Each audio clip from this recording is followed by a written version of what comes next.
शहर शहर खबर की।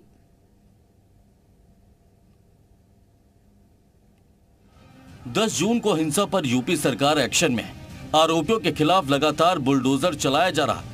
हिंसा के मुख्य आरोपी जावेद के घर को करीब 4 घंटे में गिरा दिया गया था, जबकि बाकी आरोपियों के खिलाफ एक्शन की बारी है, जिसको देखते हुए प्रयागराज के लोगों के अंदर दहशत देखने को मिल रही है।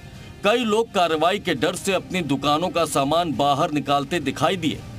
बताया जा रहा है कि अतिक्रमण को प्रशासन हटा सकता है। ये तस्वीर आप देखिएगा, यहाँ कुछ दुकानें हैं, थोड़ी सी गहमा-गहमी बढ़ गई है क्योंकि बुलडोजर चलने की खबर है कि बुलडोजर चल सकता है, लेकिन उसके बाद कुछ लोग अपना सामान निकाल रहे हैं। फिलहाल जुमे की हिंसा पर अब तक 325 लोग गिरफ्तार हो चुके हैं। हर किसी की कुंडली तलाशी जा रही है। अवैध संपत्तियों की लिस्ट बनाई जा रही है ताकि हिंसा का हिसाब बुलडोजर से लिया जा सके। प्रयागराज में अटाला में हिंसा की तस्वीरों को हर किसी ने देखा, लेकिन अब इस मामले में लगातार खुलासे हो रहे हैं। कहा जा रहा है कि अटाला मस्जिद से नमाजियों के निकलने के बाद बवाल शुरू हुआ। इस हिंसा में मस्जिद के इमाम अली अहमद की भूमिका भी सामने आ रही है। प्रयागराज में जुमे के दिन हुई हिंसा की घटना में जो सबसे प्रमुख और बड़ा नाम सामने आया, उसमें अटाला मस्जिद, जो बड़ी मस्जिद कही जाती है, उसके इमाम अली अहमद का नाम सामने आया। प्रशासन ने भी ये दावा किया था कि अली अहमद के उकसावे पर ही उपद्रवियों ने बवाल किया था। तमाम मिन्नतें प्रशासन की तरफ से की गई थी। अब इस पूरे मामले में गिरफ्तारी हुई है। अली अहमद को फिलहाल जेल भेजा जा चुका है। फिलहाल पुलिस ने इमाम अली अहमद को गिरफ्तार कर लिया है, जिससे प्रयागराज हिंसा के मामले में पूछताछ की जा रही है। पता लगाया जा रहा है कि असल में उसने किसके कहने पर हिंसा को भड़काने का काम किया, ताकि पुलिस के हाथ उन आरोपियों तक पहुंच सके जिनका प्रयागराज में बवाल कराने में हाथ रहा।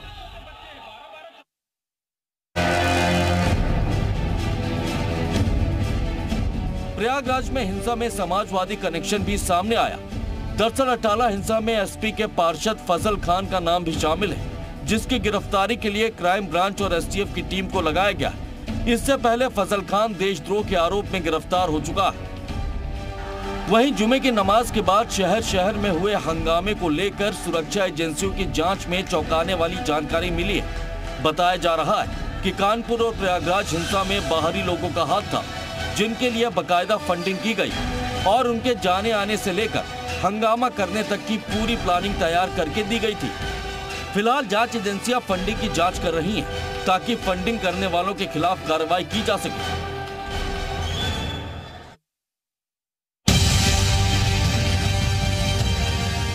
प्रयागराज हिंसा की साजिश के बाद हंगामे की तस्वीरों को देखकर अंदाजा लगाया जा सकता है कि दंगाइयों ने मासूम बच्चों का इस्तेमाल करने की पूरी कोशिश की।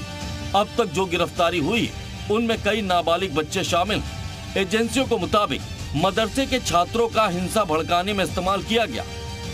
एक मदरसा जो है बेहद नज़दीक है। हिंसा वाली जो घटना थी खास करके अटाला के पास में पड़ता है दारुल उलूम गरीब नवाज। इस मदरसे के तमाम स्टूडेंट्स की भी एक तरीके से भूमिका और संलिप्तता की बात सामने आ रही है। बताया ये जा रहा है कि इस मदरसे के तमाम जो स्टूडेंट्स हैं वो उस घटना वाली जगह पर गए थे और वहाँ पर हिंसा कराई गई की घटना में शामिल हुए और बाकायदा पत्थरबाजी में वो शामिल रहे। दरअसल मदरसा गरीब नवाज दारुल उलूम के छात्रों की भूमिका सामने आ रही है। उनके चेहरे पर नकाब और रुमाल बांधकर पत्थरबाजी में इस्तेमाल करने की कोशिश की गई। वहीं मदरसे के प्रिंसिपल ने छात्रों की भूमिका से इनकार किया, जबकि पुलिस की शुरुआती जांच में छात्रों के हिंसा में शामिल होने के पुख्ता सबूत सामने आए।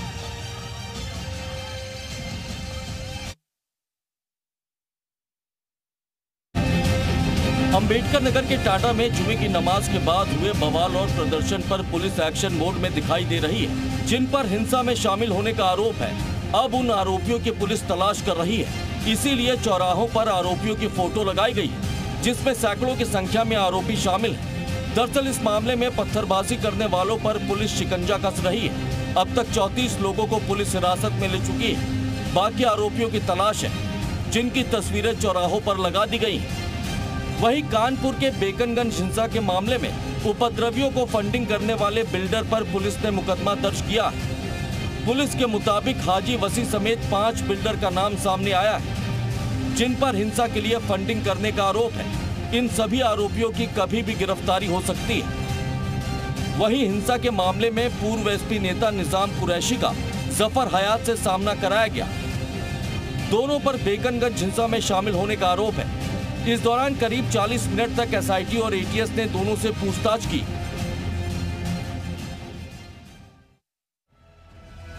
योगी सरकार का अवैध अतिक्रमण के खिलाफ एक्शन जारी है ताकि अवैध कब्जों को खाली कराया जा सके।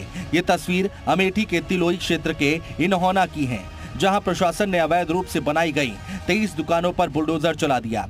इस दौरान एसडीएम और सीओ के साथ पुलिस बल मौके पर मौजूद रहा ताकि विरोध प्रदर्शन से निपटा जा सके।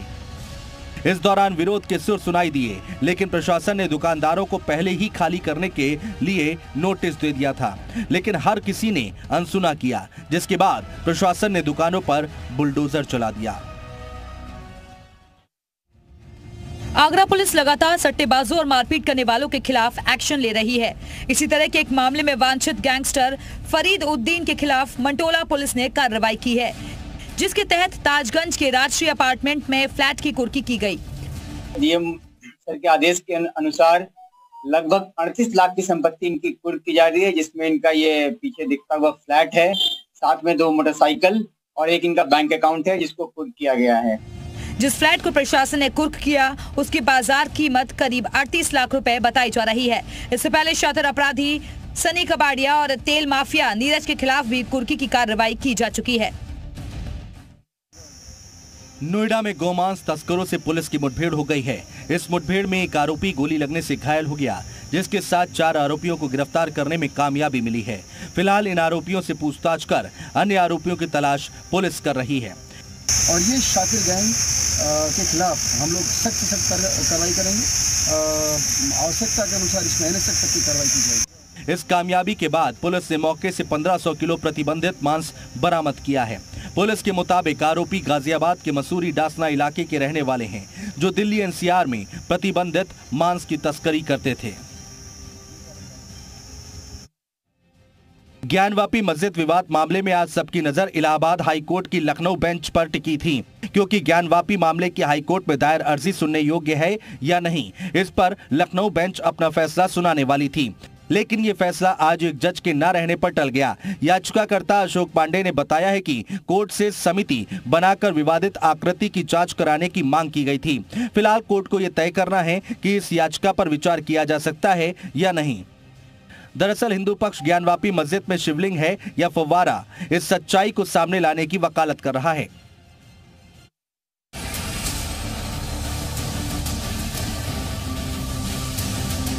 भारत और इजराइल के बीच मजबूत संबंध है, ये बात पूरी दुनिया जानती है, और अब इजराइल से यूपी के रिश्ते भी और मजबूत होते दिख रहे हैं।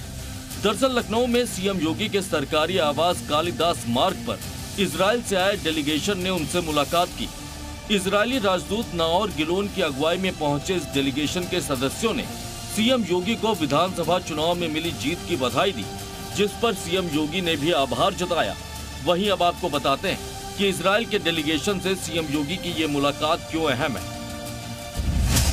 रक्षा उत्पाद के मामले में इजराइल काफी आगे है। डिफेंस कॉरिडोर में इजराइल काफी मदद कर सकता है। रक्षा उत्पाद को लेकर इजराइल भारत की मदद कर सकता है। कृषि के आधुनिकीकरण में इजराइल की पूरी दुनिया मुरीद है।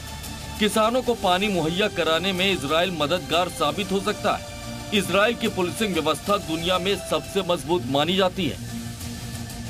वहीं सीएम योगी ने इजराइल के डेलीगेशन के साथ हुई मुलाकात को बेहद अहम बताया। अब आपको ये भी बताते हैं कि सीएम योगी ने इस मुलाकात को लेकर क्या खास बातें कही। सीएम योगी ने बताया कि इजराइल की मदद से बस्ती और कन्नौज में 2 सेंटर ऑफ एक्सीलेंस बने हैं। हॉर्टिकल्चर और सब्जी उत्पादन को बढ़ावा देने के लिए दोनों सेंटर बनाए गए। डिफेंस कॉरिडोर में इजराइल के लिए निवेश के बड़े मौके हैं। सीएम ने कहा कि हमारे पास बड़ी जमीन है और पर्याप्त मानव संसाधन है। इजराइल की हथियार कंपनियों को इससे फायदा हो सकता है। इजराइल की पुलिसिंग व्यवस्था का फायदा यूपी को मिल सकता है। बुंदेलखंड में सिंचाई के लिए इजराइल मदद कर सकता है। बुंदेलखंड में पेयजल के लिए भी इजराइल की मदद मिल सकती है। भारत और इजराइल के बीच मजबूत सामरिक और रणनीतिक संबंध है। ऐसे में यूपी में बनने वाले डिफेंस कॉरिडोर के लिए अगर इजराइल निवेश करता है तो ये दोनों देशों के लिए फायदेमंद रहेगा। वहीं खेती और हॉर्टिकल्चर के साथ साथ पानी के प्रबंधन में भी दुनिया इजराइल का लोहा मान चुकी है। ऐसे में अगर इजराइल यूपी की मदद करता है तो यहाँ के लोगों को भी शानदार टेक्नोलॉजी के साथ काम करने का मौका मिल सकता है। ब्यूरो रिपोर्ट, जी मीडिया।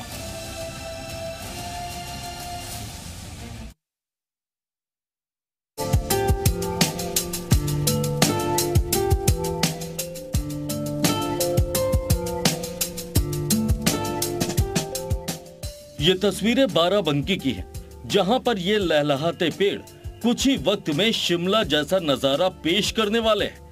दरअसल रामनगर इलाके के कबीरपुर गांव में उत्तम वर्मा नाम के किसान ने 3 बीघे में हरमन वैरायटी के सेब के पेड़ लगाए हैं, जिसमें अगले साल से फल भी आने लगेंगे। अब आप भी सोचकर हैरान हो रहे होंगे कि भला इतने गर्म इलाके में सेब की खेती कैसे हो सकती है। तो आपको बता दें कि सेब की हरमन प्रजाति वो इकलौती प्रजाति है जो 40 से 45 डिग्री के पारे में भी अच्छी उपज देती है। और इसके लिए की गई किसान उत्तम वर्मा की पहल के बाद अब इलाके के दूसरे किसानों को भी प्रेरणा मिल रही है। पढ़ाई करते थे, उसमें सक्सेस नहीं हुए, डिप्लोमा किए, तो ऐसे ही दिमाग में आ गया कि चलिए अब कुछ अलग करते हैं, नया करते हैं। तो ऐसे ही दिमाग में आया, फिर अपना पौधा मंगवाए। इससे पहले स्ट्रॉबेरी खेती करते थे, उससे अब ये सेब का पौधा मंगवाए। अब 1 साल का हो गया है, अगले साल हो सकता है इसमें फल भी आ जाए। उत्तम वर्मा एक प्रगतिशील किसान है। नौकरी नहीं मिलने के बाद उन्होंने हरमन 99 प्रजाति के सेब की खेती करने का फैसला किया, जिसके बाद उन्होंने 300 पौधे बुक किए और मार्च 2021 में 3 बीघा रकबे में सेब की खेती शुरू कर दी। शुरुआत में तो लोगों ने उनका मजाक उड़ाया, लेकिन थोड़े ही वक्त में सेब के पौधे बड़े हो गए और लोग अब खुद उनसे जुड़ने लगे हैं। न्यूज़ देख रहे थे, उसमें हिमाचल प्रदेश के जो हरमन शर्मा जी हैं, उनके यहाँ का जो ये HRMN 99 प्रजाति का सेब है, वो बता रहे थे कि 45 से 50 डिग्री टेम्परेचर तक अच्छे से पैदावार दे सकता है। तो हमने उनसे बात की और उन्होंने हमको सजेस्ट किया कि आप आइए और अपने यहाँ पर ये पौधा ले जाकर लगवाइए। हम फिर वहाँ पर गए और वहाँ से पौधा लेकर आए। जो ये पौधा है HRMN 99 का है। उत्तम वर्मा के मुताबिक 2 साल में इन सेब के पेड़ों पर फल आते हैं। 1 साल बीत चुका है और जल्द ही वो वक्त आने वाला है जब गर्म मैदानी इलाके में भी लोग इन पेड़ों पर सेब के फल को लटकता हुआ देख पाएंगे। वहीं किसान उत्तम वर्मा की ये पहल तमाम किसानों के लिए नजीर पेश कर रही है, साथ ही सीएम योगी के उस दावे को भी सच साबित कर रही है जिसमें उन्होंने यूपी को शिमला बनाने की बात कही थी। बाराबंकी से नितिन श्रीवास्तव के साथ ब्यूरो रिपोर्ट, जी मीडिया।